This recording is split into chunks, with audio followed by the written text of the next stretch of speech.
Parenting ఇవాళ రేపట్లో చాలా కష్టంగా ఉంది. పెళ్ళే వద్దనే వాళ్ళు కొంతమంది అయితే అసలు మాకు పిల్లలు వద్దు బాబోయ్ మా వల్ల కాదు ఇంత సాక్రిఫైస్ చేయలేమనే వాళ్ళు చాలామంది ఉన్నారు. సో అంటే మీకు నిజంగా ఎప్పుడు అలాంటి ఫీలింగ్ తెలియదబ్బా ఎందుకు పిల్లలు ఇప్పుడు వద్దే వద్దన్న పాయింట్? లేదండి. ఇప్పుడు మా పిల్లలు 3 days దసరా హాలిడేస్ మమ్మీ వాళ్ళ ఇంటికి వెళ్ళారు. అసలు ఎంత బోరింగ్గా ఉందంటే అసలు ఇంటికి వెళ్ళాలనిపించట్లేదు.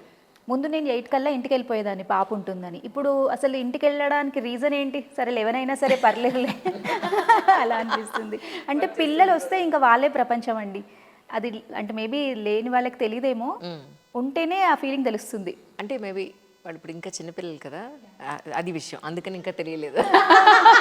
పేరెంటింగ్ కష్టం అని ఎప్పుడు అనిపిస్తుంది అంటే వెన్ దే ఆర్ అంటూ ఓకే.